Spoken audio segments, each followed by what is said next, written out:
Welcome to Practical Parapsychology. Join your PhD host Drs. Brian Laythe and Cindy Little as they arm you with the latest scientific research and know-how on ghostly phenomena.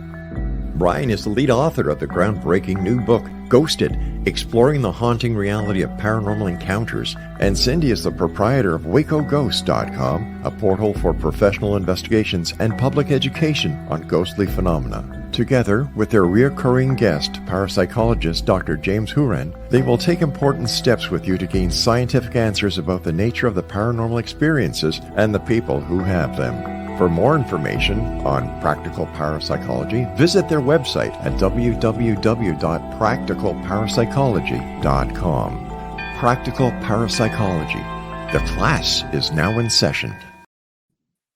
Hi, everybody. Welcome to Practical Parapsychology. I am Brian Laythe here with Jim Houran. Say hi, Jim. Hi, Jim. Okay, good job. Unfortunately, Cindy Little couldn't be with us today. She was wearing a beret and saying something about leading a rebellion in Peru. I didn't ask questions, but she will be back with us next week. I thought that was better than the other joke I came up with, so we went with that not one. really. Yeah, well, hey, I'm doing the best I can here. Just stick to science. You're going to do much better. Yeah, well, I'm waiting for Saturday Night Live to call. It's not going to happen. So we have reached episode 5, and guys, we are 3 days from Halloween. Ooh, spooky noises. So today we thought we'd go off the beaten path, and we're going to talk today about a very controversial topic. So I'm entitling today's episode, Things You Wanted to Know About Possession But Were Afraid to Ask.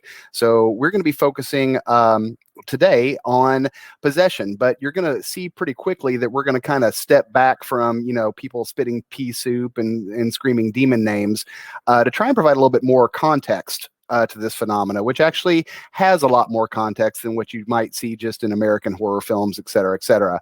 But before I quit rambling excessively, I do want to make the formal disclaimer that neither Jim or I are medical doctors, nor are we licensed PhD clinicians, right? So we're going to be discussing some diagnostic terms today. And talking a little bit about how people might look at possession if they were going to approach it from a purely medical or psychological model. But want to make it clear that if you think you're having trouble with this, or you're having odd symptoms, or this stuff rings a bell, we encourage you greatly to contact a professional and get the Brian, necessary if I could help. just add one more note to that. Sure. And that is, look, let's face it, we're parapsychologists, and people that are tuning in, they're citizen scientists. So every day of the year is Halloween for them, right? And for us. And it can be very tempting when you hear about these kinds of cases to want to just dive head first. And out of all the kind of unexplained phenomena that you could try to tackle as a professional or as an amateur, this is probably the one area that you need to tread extremely lightly. Yes. And so I think we need to give a cautionary note. I don't want to say that kids don't try this at home, but this is one of those things that, this is where you're going to really want to read intently about things before you even start to think about taking a research step or two in this area. You know what? And I'm going to add to that, and I'm glad you brought it up, Jim, because I would not claim to be an expert on possessions. I'm read, but the point is, I know I'm not an expert because I don't actually know who the expert is, and the literature over the years is very scattered in a lot of different directions. I've certainly had some personal experience with this stuff, but to add to what you were saying, this is probably the most psychologically disturbing stuff you can be around. It has, if you actually run into a situation like this, at whatever degree of quote unquote possession we're talking about, it is confusing. You have to worry about fraud. The person, depending on what's going on, may be mentally ill or violent. So this is not a situation that I'd say 99.9% of layperson groups should probably touch with a 10-foot pole. To be honest with you, if you happen to run into something like this, you need to reach out to educated professionals, formal professionals in mental health, at least for the backup and just to be safe. Or would you caveat that at all, Jim? No, not at all. And I would say it goes just as much for professional parapsychologists. Unless you're trained in this area, which is extremely specialized, it can be intriguing to read about it, even fun in some ways. But this is not something you want to take lightly. And I can certainly say from personal experience that it is a enveloping phenomena if you run into it in real life, and very hard for you to kind of keep your wits about you. It can become a very encompassing narrative, and again, there's risks there. So please be careful. Of course, we're Now probably we've not. scared everybody off. Yeah, Now no one's going to want to even listen into this stuff. But I hope we've retained some people, because this is such a fascinating area. It really is diving into the rabbit hole, and it goes all sorts of directions, but it gets really deep really fast. Oh yeah, deep and hard to navigate, frankly, in terms of making, Yes. in terms of making, like clean distinctions of what the hell is going on, right? It gets tricky very, very quick. So let's start with some basics, right? So the basics of possession. One of the core points we want to make off the bat is that possession is not limited to Western Judeo-Christian cultures. Right. If you're a Westerner, or most of us are, right, and for a lot of listenership in Canada and the United States, we have been raised in either Protestant or Catholic, Western religious backgrounds. So everyone's familiar with The Exorcist. Everyone's familiar with possession occurs by a demon. But in a broader anthropological context, it's important to note that every major religion and most subcultures, as well as subcultures, have equivalents of possession. Right? It is not a uniquely Christian phenomena or Jewish phenomena or Islamic phenomena. It is a universal phenomena. In fact, a study in '76 actually showed that over 90% of the cultures they surveyed had some form of possession that occurs, spirit possession that occurs. Now, one of the core points about that is that spirit possession doesn't necessarily entail a demon, right? When we hear about these stories most often in the West, the spirit is malevolent, it's evil, it's bad, we're going to get you, pea soup, all that kind of stuff. But in many subcultures, the dead will possess the living. And there are several Eastern cultures where a disgruntled wife in a marriage may manifest an ancestor to exhibit. Why are you looking at me when you say that? If you want to get possessed by an ancestor and freak out, you by all means do so. I will. I wouldn't freak out. That. I would great. Let's. I have some questions to ask. But you hit on a very good point, and that is you can think of possession phenomena as encompassing a wide range of things, but you can almost put them into 4 quadrants. There are, first, what possession actually is, right? There's voluntary and involuntary forms. There's cases where a person's inviting a spirit or an entity to come over them. And if it happens in good ways, you might think of that as channeling spirits or ancestors. In fact, we know from early societies that if you are someone that started to spontaneously feel connections with your ancestors, that was seen as a positive sign, and you were going to be a recruit to be a shaman. So that was seen as early talent that they could develop. So just because possession happens, it can be unexpected or involuntary, but it also can be expected and voluntary, and then it can be good or bad. So there is a lot of nuance here. So I'm glad that you were hitting on that, Brian. Yeah, well, and in addition, not only are we talking about old shamanic cultures or religions in the East or Hinduism or other stuff, but I mean, even in, well, let's think about it this way. Modern Pentecostal practice does, right, speaking in tongues. Right. Or being filled with the Holy Spirit. Exactly. Or all sorts of things where you're being consumed by, again, whether a spirit, an entity, force, an agency that in this case is presumed to be good. But then again, there are cases where the malevolent forces also rear their ugly head. Yeah, not so good, right? And worthy of note, most New Age practices, modern mediumship, as well as a lot of esoteric practices, all have very specific rituals for bringing a particular spirit into the body and manifesting it, right? So again, in the controlled zone, possession is rapidly popular and common. And it's also worth noting, right, that the other side of possession, particularly when we're dealing with involuntary possession, is true, right? Every major culture also has rituals for exorcism, right? So, no one has a toehold or a singular claim to, having the ability to remove evil spirits. In fact, all you have to do is really look cross-culturally at grimoires over the last 1,500 years, and you will find not only invocations, but banishings. And there are a few scholars that connect most of the Western magical grimoires for summoning directly to exorcism rites. So there's this weird interaction, right? Where not only is possession common, but exorcism is somehow also universally common and tied into what you might call occult leanings or rituals. No, I love it. I love it. And I think we're also going to get into later on the fact that we're talking about contexts that are sort of religious, spiritual, transpersonal.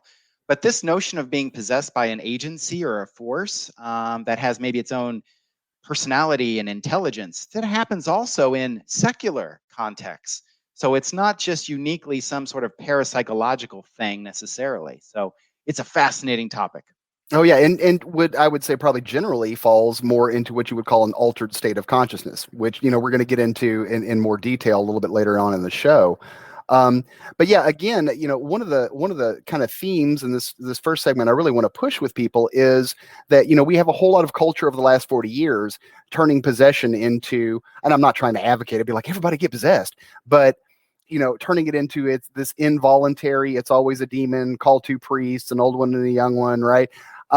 But in fact, it's a very broad cultural phenomena, and I think sometimes we as Westerners tend to forget that in broader, around the world where there's billions of people who don't look at the world like we do, that this stuff is happening too, and it's also dealt with. But sometimes its implications and the beliefs behind it are radically different. Exactly. This stuff happens all the time, every day around the world. It's still happening. Yeah. So this is not something that you just see in Hollywood movies. And even though I think survey research shows that it's a comparatively rarer phenomena than other forms of altered states or anomalous experiences, it is one of the most dramatic. So, but you are right in the sense that depending on the culture or the religion you're working with, what is deemed a possession versus what is not is a very radical thing. It's very much on a continuum. I personally, as a teenager, witnessed Pentecostals praying over a small baby because it had a demon of gas. And so they literally did prayers of exorcism until the baby, I don't know how to put this politely, passed gas. Right. Now, obviously, that's probably about the lightest version of possession you'd hear of. But you need to remember a lot of people that claim this stuff, the symptomology, which we're going to go more into detail about, is very much on a continuum, in the sense that some Protestant religions and some cultures, right, would deem addiction or lustful thoughts, right, as the product of a demon and therefore worthy of an exorcism. Right. But then you can go, more down kind of the hardcore range to like the original case that The Exorcist was built off of, where, stuff is floating and there's all sorts of marks coming up on the body and there's, craziness going on, which is also deemed a possession.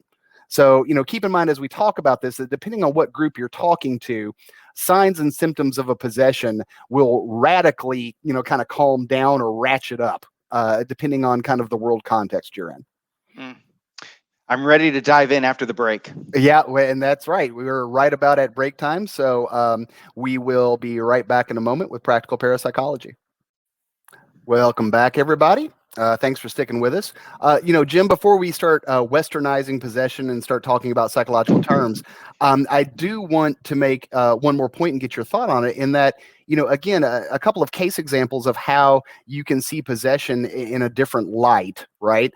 Depending on how you want to look at it or your cultural belief background. When we look at the Bell Witch history, right? You look back to the Bell Witch of Tennessee. You might, and sometimes pretty. Explain that to people who may not realize that. Just give the general theme of what happened with that case and how that might relate to what we're talking about. Well, thanks. Fine. I'll give details and hopefully not mess these up. No, the Bell Witch case is probably one of the older documented. Some call it a poltergeist case, and I would kind of agree with that. But the entire time the case occurred over several years, it focused around one particular person and had a very active intelligence. And so, whereas and also applied massive degrees of physical abuse to the target victim.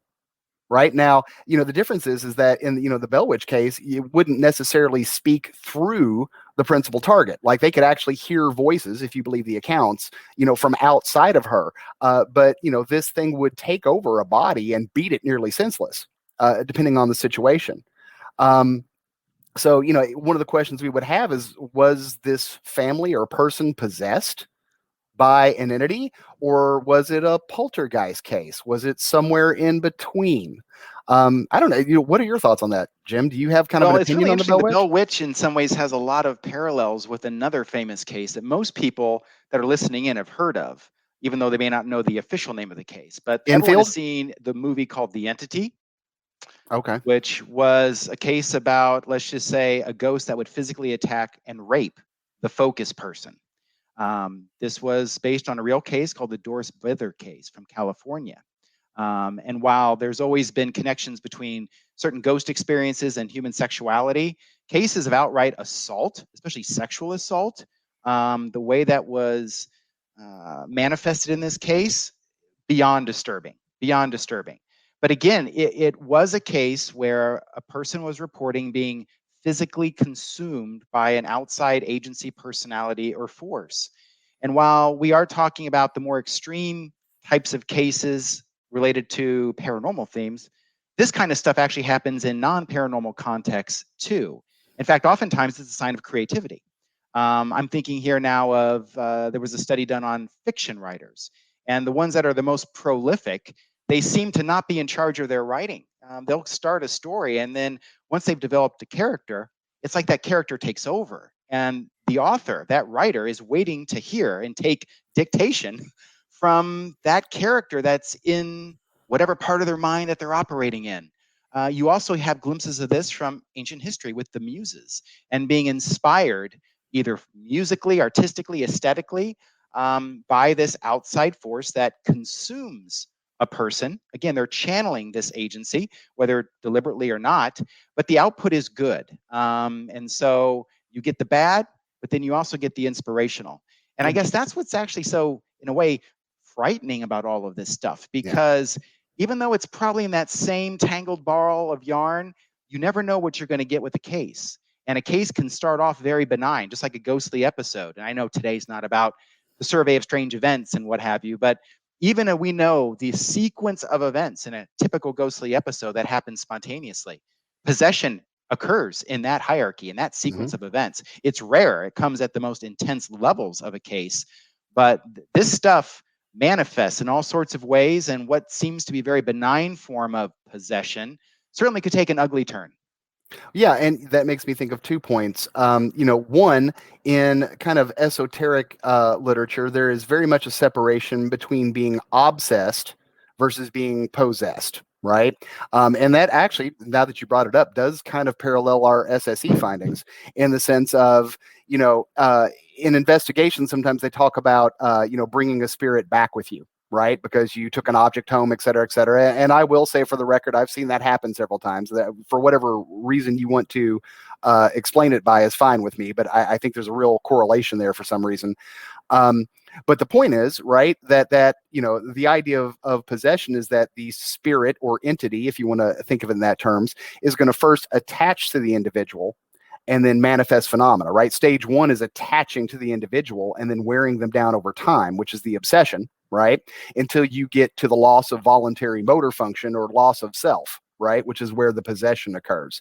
And I can say, in personal experience and investigations and people giving reports, that pattern, if and when you run into like a temporary trance or a dissociative fugue or a possession, that tends to be the case. And I have certainly also seen in real life, for however you would prefer to explain it, people that have brought stuff home and had phenomena plague them for several months that seems to be of a negative nature. So I think that obsession versus possession dichotomy is probably a useful one. It is, and sometimes I think it's hard to draw the line. I've been involved in a couple of cases now, where one was at the Edinburgh South Bridge Vaults, which I know you visited. I was part of a team that spent 2 weeks down in the vaults. This was back in 2001. I did this work part of my doctoral dissertation. And we were taking different people with different personality profiles through the vaults, having them record whatever weird experiences that they have. So we were trying to compare their experiences to their psychological structures, their personality profiles. And there certainly were some interesting patterns there that I won't go into. But I remember one particular instance where running through the experiments, and this was on a timed pattern. We were rotating people in, rotating people out. We were moving through 200 individuals over the course of 2 days. So it was a very intense set of experiments. But one of those sessions, there was a person that was standing inside one of the vaults, which is basically just this closed small room. I mean, and these are very dated environments, very treacherous. I mean, you're talking like medieval times. And a person was standing in the middle of this room, staring at the back wall, and they wouldn't move. Their eyes were just fixated. They clearly were watching something, or they seemed absorbed, immersed in something. So you don't know whether they were grabbing something or something was grabbing them, so to speak, in terms of their attention or what have you. But that person, it took a lot to get them to finally, if you want to say, wake up, snap out of it, where they can then go on and finish the experiment. And I've seen this also happen in a very negative way. That was very benign. There was nothing traumatic about that experience. But I was doing a field study in 2007 where we were examining a haunted residence as well as a control residence right next door. And it was fascinating as this was a case that was an active haunt/poltergeist episode. Now, I'm someone that believes that there's no hard and fast distinction between a haunt and a poltergeist. So they have mixtures of both. But in this case, it was a couple, an older couple, that agreed to allow us to come in to run a set of experiments, both physical equipment as well as some witnesses, something similar to what we did in Scotland at the Southbridge Vaults. And we had just finished doing the environmental measures. No people had come through. And the man, the guy who was in the couple that was a house owner, I didn't deal too much with him. I had met with him before. His wife was someone that I knew quite well, and she was the one that invited the study and got him on board, or so we thought. Because on that day, we did the environmental stuff and everything was fine. But about an hour before people were supposed to show up, we could take them through a similar exercise. His mood switched. I mean, instantly. I've never seen anything like this. This was outside. This wasn't even inside the house. This was on a driveway where he was polite at first, and then he just completely changes personality, like a Jekyll Hyde situation, and he starts screaming. He starts screaming at me and the other people that were there running the proceedings, saying, "You're going to upset it. This is making it worse. You all need to leave. This has to stop." And it was bad. It caused a very public scene. Obviously, we stopped the proceedings. We didn't bring people in. We respected, obviously, this couple. But later, I connected with the lady that I knew and her husband, and he doesn't remember any of that. He remembers that we stopped the study, but he doesn't remember snapping. He doesn't remember what he said. I have to take him at his word. But this notion of being possessed or becoming obsessed in the moment, whether it's benign or dramatic, I've seen this in the course of actual investigations. And I think you've also had similar experiences. Yeah, honestly, it's funny you bring that up because, and I'm going to be purposely mysterious here. I'm not going to name the place I'm talking about because honestly, I don't think it's safe. But we did a series of 4 investigations at a location, and there were 2 instances, and the second and the third time, both people that I knew very, very well, for no reason whatsoever, entered into, to use formal parlance, some sort of dissociative fugue state, like you were describing. They became intensely angry. They would not respond to questions. It happened out of nowhere. They were staring at a wall. And these people were so angry and confused, they were not only a violence risk, but they basically roamed out of the location into the street. I literally had to go after both of these people on separate occasions. And we had to kind of shake them out of it. And they basically came out of it roughly, if they got about a block away from the location. But they were fundamentally disturbed. They had little memory of what they had done. They were very, very hostile and angry at people that they had known and worked with for years. Now, see, that is a great point, because the 2 instances that I talked about, these were people that were sort of unsuspecting participants. They weren't parapsychologists. They weren't citizen scientists. They really didn't have any long-standing interest in paranormal tourism or legend tripping. But what you're talking about is this stuff can even happen to experienced field investigators. Oh yeah, I mean, we literally had been running a scientific lab grade shop for 6 years with some of these people, and they had just turned into completely different people. And when coming out of it, they would be like, "I was so angry, I was literally thinking about killing you." Like, I mean, and they meant it, they meant it dead serious. And one of them even looked at me and said, "The spirit told me it's coming for you next." How's that for like a, ooh. Well, the fact that you can say that and smile. Well, you're here with us now, so that's good news. But you know what? You've used a couple terms now: emotion, dissociative, fugue. Yep. After this next break, I want to dive into that because psychology does know about some phenomena that certainly resemble possession-like states that can happen to even normal people under very interesting circumstances, and there might be some relevance to what we're talking about today. Yeah. Oh, look at that. We are full of teasers this episode. We're doing all kinds of like coming up soon, right? That's Yeah, right. we are on it. All right. Well, you know what? We will go ahead and take another brief break, and we'll be back with practical parapsychology in just a moment. Welcome back, everyone. Okay, so let's get into westernizing possession. Now And that's not fair. Now that's not entirely fair. I mean, you make it sound as if people like me, the skeptic, are trying to dismiss these things, and that's not the case. Not at all. At least for me. I would expect that from a Western oppressive materialist who is all about empire. Is that how you see it? Okay. No, not I really. see. Well, guess who's not getting a Christmas card this year? Okay. Fine. No, but there really are documented phenomena that are known within conventional psychology that certainly look a lot like possession states. In fact, it's another form of it, if you want to think of it that way. You've used the phrase dissociation. Yes. Can I challenge you to describe for everyone in very simple terms, what do you mean by dissociation? Don't give me the psychological jargon. Give me the everyday elevator speech. Okay, so that is more of a challenge because I had a formal definition, but now you're going to make me kind of do it in a practical. Oh, in other words, you were going to give a westernized answer. Hey, back off, oppressor. No, so one way I've always thought about dissociation in practical lay terms, right? First of all, understand, guys, it's a trait that everybody has to a lesser or a greater degree. And I think maybe an actual real life example might be the easiest way to define it. I did a brief stint, and I am an introvert, by the way, guys. And if you're not familiar with that, I'm a person that's not a fan of a whole lot of stimulus and crowds. That doesn't work too well with my nature. But I decided to be a bartender when I was 21. And I discovered as mobs of people would come and ask for drinks that suddenly I was becoming less and less aware of what was going on around me, almost as if I was watching myself kind of engage in the actions of making a screwdriver or, telling some lady that was with the band that she couldn't have a free drink that I wasn't all there, that I was like becoming kind of foggy or detached.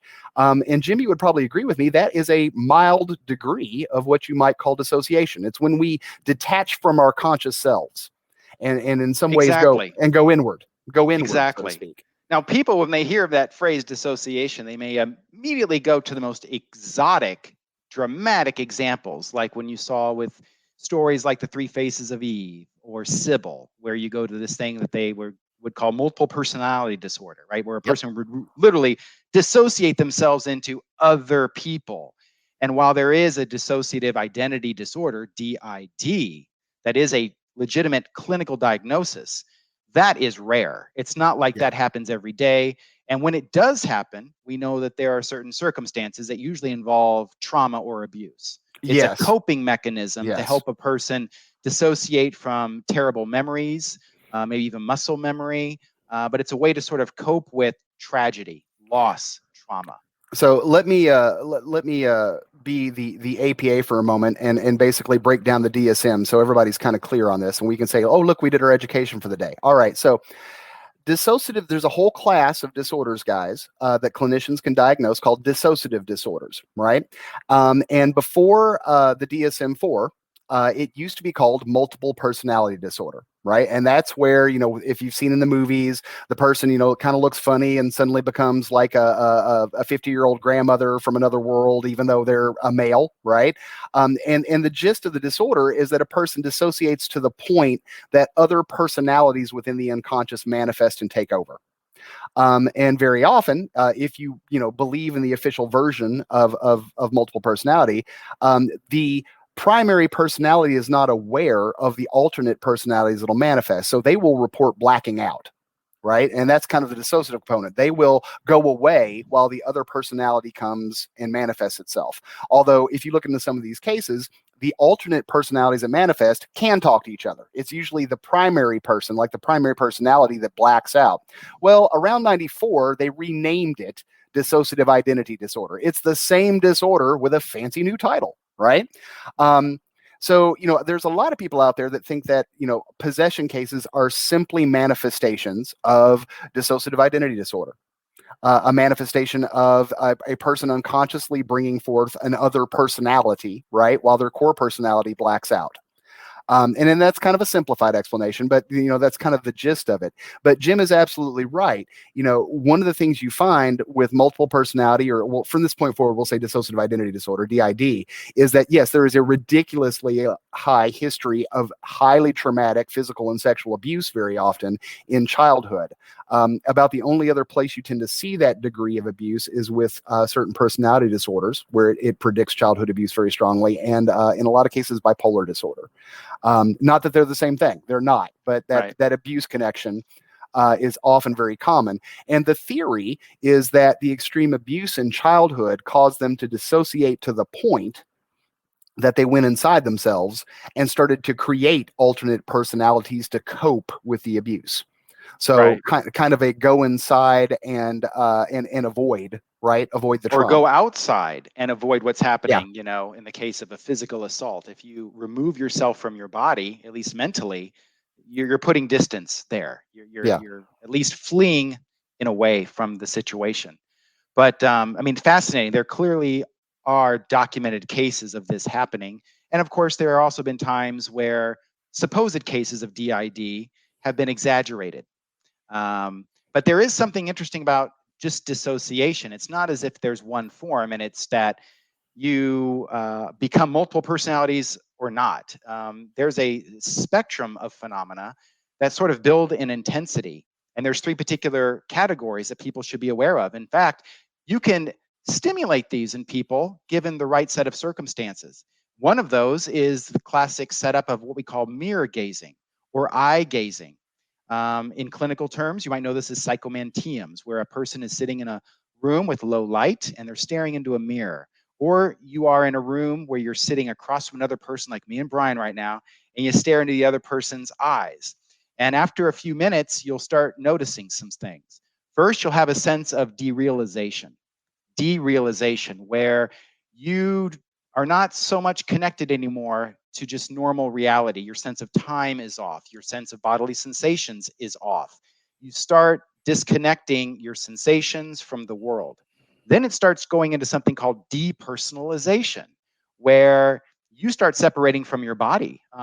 People might report as if they're having an out-of-body experience, or they're seeing their body from different points of view, but very weird.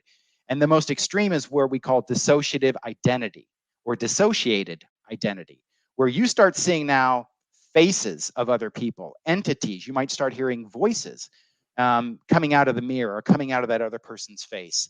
So we all have in ourselves the capacity to bring forth, if you want to say, other identities, other agencies, other motivations, or maybe that's just simply letting out what was already there in a very conscious way. Sigmund Freud would love that, by the way, right? Yes, the other parts absolutely. of your unconscious coming to life and having their chance at the outside world versus us filtering them. But dissociative phenomena happens different intensities and different forms, and several of those forms certainly resemble possession-like states. Yeah, well, and you make another powerful point, which is, dissociation ability, whether it's measured as absorption or indirectly through transliminality, it is a trait that varies among the population in general. Everyone can dissociate to a lesser or a greater degree, but some people are better at it than others. Some people have a greater ability towards it than others. Absolutely. But I would say it's not just a trait, meaning it's with us all the time. It's just an ability, an innate characteristic people have. But it's also what we call a state variable, meaning under certain settings or conditions, what is already there can be dialed up or it can be dialed down. Most people have been into a hypnotic trance, whether they realize it or not. Falling in love is like a hypnotic trance. So is watching a movie, where you become so absorbed in the movie that you forget you're watching a movie. You get so invested, so emotional. You've experienced a sense of trance, a sense of dissociation. Yep. So it is something that we all have, and given the circumstances, we could ratchet it up or dial it down. And it makes you wonder, to what extent, when you hear cases of possession like we've described during the course of haunt research, field studies, or these cases of what they call diabolical possession, which is what most people think of when they hear possession. demonic possession. An evil spirit is now taking over involuntarily your body and your mind. These same mechanisms that relate to dissociation very well might play into these things too. And that's why I quit looking you in the eyes, Jim, a long time ago, because every time I do it, I start hearing voices telling me to eat devil's food cake. So I got That's tired just of me it. practicing ventriloquism. But still, I'm glad you're listening. Good to know. Good to listening. know. Very good to know. Thank you. I feel better about that. Hey, a quick test for listeners at home. By no means a scientific test. If you're a person that reads a book, but you no longer notice what's going on around you, or if you're watching a television show, and people can walk past the room or ask you questions and you don't hear them, you're engaging in low levels of dissociation. You're detaching from yourself. If you're a person, when reading a book, it turns into a movie in your head. I would say that there's a good chance that you're, moderately good at dissociative ability. It happens all the time around us all the time. Some would even say, to a certain extent, daydreaming. If you're not listening closely to our podcast, for instance, or if you're in a lecture. What? Was it last point? What? I'm looking in your eyes again. Oh God, stop the voices. Great. Anyway. But let me turn this around a little bit, Jim, because jokes aside about Western oppression, do you believe that the current diagnosis of DID is understood sufficiently to, as the skeptic, really completely account for all of these possession cases? What's your take about the degree to which a medical model, where it's all in the brain or it's all psychological and in your head, accounts for this variety of experiences? Well, I'm an equal opportunity offender and skeptic, so I would say we don't know enough about just dissociative ability, let alone the more extreme versions of it, and we don't know enough about, possession cases of the kind that we're talking about. They're so rare, and usually, if you can research one, it's after the fact. It's not as if it's ongoing. So I don't think we have enough data to make any strong correlations. There just seem to be some interesting correspondences between the way that dissociation expresses itself clinically, as well as sort of the mannerisms and the look and feel of these more extreme possession cases, whether they're channeling of spirits or loved ones, or whether it's a diabolical possession. But I do think, though, it's not random who has possession experiences. And I do think that a person's makeup probably helps facilitate or put up a barrier to whatever that ultimate catalyst is. That's my sense. Okay. No, that's not bad. But after this next break, I do have a huge caveat. There is a huge asterisk with a little footnote that you need to hear. Okay. All right. Well, I would make the point since we are talking about dissociative identity disorder, I do also want to make it clear that the majority of DID cases are not cases where people are claiming that the devil is inside them. Like, that is not, in other words, it's not like, oh, it's a possession. No. We call it dissociative identity. That's not the devil. With people who have DID, they can report anywhere from 5 to 40 or more separate personalities, but they're not always religious figures or demons or spirits. In fact, a lot of them are just, sometimes they're objects. Sometimes people have tree personalities.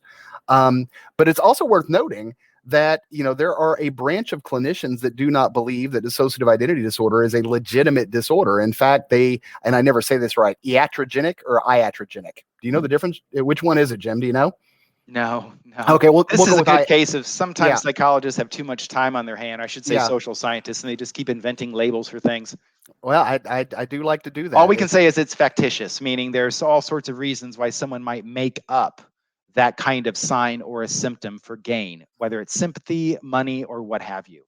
Well, and the anti-DID group basically are making the claim that a therapist under conditions of vulnerability with a client is unconsciously suggesting to a person that they have DID or that there is an alternate personality, and through a process of hypnosis or through suggestive states is basically creating the disorder on the couch in therapy. And I don't know who is right with regards to that debate, and I don't know if they've ever resolved it. But it's probably good for the listenership to know that not every clinical psychologist or person in the APA agrees that DID is a fully legitimate disorder. That's probably a fair statement to make, right? That's very fair, very responsible. Look at me, that for a change, being responsible. Okay. Don't get a big head. Well, I'm trying. We are getting close to the break, I believe. I think So we should take another break, and then I wanna tell a story. It's a true story, happened to me, that I think gives a little further color commentary to what is happening with these things and why we should be Okay. careful. Okay. So coming up next on Practical Parapsychology, Jimmy tells a Halloween story. It's Jim, and it's Dr. Jim Okay. too. We'll be right back, folks. Okay, welcome back, everybody. And as I alluded to before, now Dr. Jim Houran will tell us a story. See, look at that. Respectful. Excellent. I like that. I like that. So first, speaking of teasers, though, next year, early next year, we're going to do a special issue of the Journal of Scientific Exploration, and the theme is going to be the darker side of spirituality. And one of the articles is going to be a review of what we know scientifically about diabolical possession. When does it happen? Under what context? What kind of people? So when that issue comes out, Brian, we really should bring on some of those authors and kind of do a deep dive into some of these more esoteric but really underappreciated aspects of spirituality. There's some really cool stuff out there that makes you go, And one of them is diabolical possession or demonic possession. Yeah. So here's the story. I've always obviously been interested in unexplained phenomena, but especially of a religious nature. And let's face it, as a young kid, I saw The Exorcist. And how can you not see that and have it stick with you? And so Oh, yeah. I always wanted to know, does that stuff actually happen? And I don't mean from a scientist. I wanted to hear it from an exorcist, from a priest that may have been in the know, the inner circle, to give me any of that private info. I went to college at a Catholic-sponsored university outside of Chicago. And there was a Benedictine monastery associated with this college. And we would every so often talk to these monks, and it was pretty cool. They were very, very hip, very forthcoming, and they would answer questions, pointed questions. And they knew, even in college, I was doing some research and studying in this area, just parapsychology and religious experience. So they probably were expecting me at some point to ask about that, but I asked them, what can you tell me about demonic possession? Have you ever seen any secret documents at the Vatican? Have you heard stories? Have you participated in an exorcism? And they all got quiet, and they all kind of looked at one of the monks. And one of the monks spoke up and to say, all I'll say about it is this, Jim. Here's all I have to say. I was privy to an exorcism at one point early in my career. And I wasn't taking part in the exorcism as part of a ritual. I was just an observer, we'll call it that. And he remembers that the exorcist had a briefcase which contained paperwork that was used, ritual books, some other paraphernalia, and that they were doing this exorcism. And the exorcist then leaves. And this monk that I was talking to accompanied this other priest, this exorcist person. And they go, and I guess they, I don't know, debrief. They put the stuff away, and he said, when the exorcist opened up the briefcase, the stuff had been burnt. Everything in the briefcase had been burnt. And he said, so Jim, and this is why I started this segment, this show today, by saying, I don't care where you are on the belief spectrum. I don't care if you're a professional or an amateur. Whatever is the catalyst for at least some sets of these experiences, you cannot take lightly. Because, I have a monk staring me right in the eye saying to me, Jim, everything in this briefcase that we used as part of this ritual was burnt. And so whatever was going on was dangerous, whether it was coming from the person, whether it was psychokinesis, whether it was a malevolent spirit, whether it was a demonic force, whatever it was dangerous. And the person said, I have no doubt that whatever this was could have hurt us. He took it to mean as a warning, but whatever it was, if it can affect a seasoned, experienced monk, it can hit anybody. Yeah. So I say that, and as a skeptic, I'm listening to this story, and I'm like, wow, what? I'm trying to go over every scenario, but the fact is, we do know from some of these cases of diabolical possession and extreme possessive states, whether it's a loved one, whether it's a ancestor, whether it's some other cosmic spirit, whatever it is, that sometimes physical phenomena also accompanies it. It's not just a personal, subjective experience. Sometimes there are objective events that are going on in the environment that tell you whatever it is, it's more than just dissociation itself. Yeah, and you know what? That's a great way for us, to wrap up this last segment, is to talk about, well, what about parapsychological effects? Um, but I agree with you 100%, because in my own personal experience, again, I can't tell you for sure, and I'm someone that likes to apply science and debunking. But in the experiences I've had with a legitimate quote unquote possession, whether it was psychological or whether it was spiritual, it did contain physical violence. It was a highly stressful event. And, frankly, it disturbed all the people involved for almost a year following the incident. So, again, I need to emphasize that, this sort of stuff is not for the lighthearted and certainly not for amateurs. And Because probably shouldn't be something that people try to invite to have happen. no. I know we also know, I'm not going to name the spot, the spot, but Yeah. we've also heard from one popular ghost hunting location that, again, groups have come in, independent groups, where a member of the group, without knowing any of this kind of background we're talking about today, without knowing what's happened with other groups, there was a very strong dissociative, possessive type of experience that happened that was traumatic. And so this stuff occurs, and I wish we had more information so we could at least try to anticipate, to warn people, to try to control for this to some extent, because we certainly want to encourage citizen science and good field research. But it looks like this is a risk factor that we all should know is there. And until we get more information, people should, again, treat this with absolute kid gloves. Do not mess around with this. Yeah, and to add to what you just brought up, in the cases that we were talking about in that location, these people went into basically unconscious trances for extended periods. And of course, the people on site did the right thing. They called an ambulance. Right. It's which is what you should do, because it might be possession, or maybe someone's having going into a blood sugar coma. Either or, right? Things just got very serious.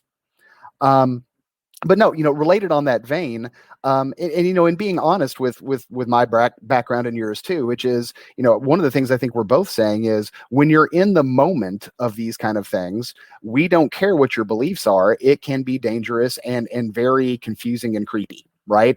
Sometimes it doesn't matter why or how we justify or explain things. When you're in the middle of it, right, it's a very different game. But what about that? That's kind of our other point. We can talk about possession as, just psychology or spirit intrusion, but we do have to add that spooky component, which is, what about phenomena? What about psychokinesis? What about seeing apparitions in conjunction with possession? What about weird knowledge that they shouldn't have? And that's really always been my guiding rule with a case like that. Well, someone says they're possessed. Well, okay, have you seen the dresser float by itself? Are there witnesses to to phenomena above and beyond them claiming being taken over by an individual? And I think that's a real good line to draw in terms of, should this just be considered primarily psychological, or maybe could it be, or should it be considered something more? What are your thoughts on that? I kind of like Occam's razor, right? When all things being said and all things equal, the simplest explanation is usually not just the best, but it's usually correct. So I tend to think of, look, the way I approach possession is the same way I would approach any unexplained phenomena. I take it seriously, but I don't take it at face value. I also don't take it lightly. So I think if an experience is happening that looks like possession, you should realize that, okay, yes, psychology, conventional psychology knows that there are phenomena that are dissociative in nature that certainly resemble what this looks like here. And maybe that's all it is. And even if it's all that it is, that's still significant, because dissociative phenomena, the more extreme forms, are rare. They can get dramatic. So you shouldn't minimize that at all. But yes, if a psychiatric or psychological explanation can probably cover it, that's probably a good starting point. But when you start seeing other things come into play where other people are affected, there are other psychosomatic complaints that you can verify, cuts, scratches, bruises. When people start seeing to have the psychokinetic or PK poltergeist kind of stuff in conjunction with it, Or there's other signs of parapsychological activity. Someone speaks in languages that apparently they don't know, or they're giving information they shouldn't have, or if a voice is coming out that doesn't match the person's. That's where you have to wonder, where does the limits of human capabilities end and paranormal abilities or forces start? I don't know, and I think the human mind is tremendously vast, and it's a universe we haven't even scratched the surface of yet. So I leave a big, door open on that of what this all could be. But it screams for more research. The conundrum is the people that go after that research have to be extremely cautious, and it shouldn't Yeah. just be citizen scientists, and it's not going to be me. Yeah. Well, see, I probably would tackle it, but I think you're absolutely right. This might be kind of the most dangerous animal to hunt when it comes, kind of to layperson field science. Because again, referring back to the situation I was in, my every instinct when I was in the middle of that, being a psychologist, was something is not right here. And it's very hard not to get absorbed in it. And it's very hard also not to get very perturbed by it. There were some fairly decent signs of information transferal without contact in the case that I looked at. The person was able to correctly respond to Latin phrases, not having a lick of Latin background. And again, could any of that be explained by alternate means? Yes. But again, when you're in the field in the middle of it, it is creepy as hell. Oh, it is. It is. Even when you're talking about mundane stuff, like at the Southbridge Vault, someone just becoming absorbed and going in sort of like a catatonic state. Because both in that situation and the one where the guy turns from Jekyll to Hyde, just observing it, and you're just, within a foot of these people, you have this distinct sense that they're not there. I don't know where they are, but they're not here. Yep. And it's something visceral that you're dealing with something outside of anything that's normal. I don't care whether it's psychology or something else. This is not normal, and Elvis has left the building. And to this day, I can still see that person's face while they were in that state, and just having this absolute knowledge of, I am not talking to the same person I was a few minutes ago. No. And that is a very interesting experience to have. Did you, by the way, did you record that? Did you guys happen to have any of that on tape? Or I'm going to be honest and say that was not only completely unplanned, but such a crisis that no, we didn't have it recorded. And I have to be honest, I'm kind of thankful for it, if nothing else, for the person's privacy, because things got, I don't have a better word for it, so woo-woo that I wasn't really sure I felt comfortable or the people involved would feel comfortable having a formal record. There's some out there, and if I was really, really pushed and wanted to relive that, I could probably dig up a fair amount of recording and records. But in terms of direct filming, I purposefully kind of vetoed that when things started getting serious, because I wasn't sure if that was going to end up being ethical. Oh, no, totally understandable. Totally. But I know it's easy. Anyone can go to YouTube, right, or Vimeo, and type in possession states, and you're going to see all sorts of footage from all sorts of sources. And this is where I would say, everyone, put your skeptic hat on when you're seeing this, because this stuff is very rare. And we do know that there are instances that seem to be, what you want to say, legit, meaning it spontaneously happens. It's not fraud. It doesn't seem to be obvious mental illness. We know the Catholic Church and probably other religions do private investigations and monitoring of this stuff. And they have their own checklist and system to try to decide whether something could truly be diabolical, or whether this is most likely a psychiatric kind of case. So there clearly is room for doubt. There's room for discovery.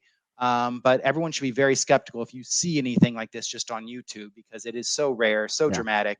And what, let's say, legitimate evidence there probably is, it's probably kept, like you're saying, Brian, it's confidential, if it exists. It's in the vaults. God, I want to get to those vaults. What vaults? What vaults? Yeah, exactly. But there are vaults. And on a final closing note, before we wrap up the show, guys, another reason getting professionals involved is there are fraudsters out there. There are some people with certain tendencies in mental illness that will enjoy putting on a very, very dastardly show just for attention. I'm not saying that's all cases, but normally I'm kind of anti-fraud in a lot of cases. But people will sometimes play make 'em up for attention, and you need someone trained with that sort of experience in spotting that. In some ways of knowing whether or not you're going along for a very complicated ride, and sometimes you may never know in some of these instances. Any What a last thought? downer. Yeah, But I yeah, know. one last thought. Happy Halloween, everybody. Yep. Happy Halloween, everybody. We'll be back next week. Thanks for listening in, and stay tuned next week for more practical parapsychology.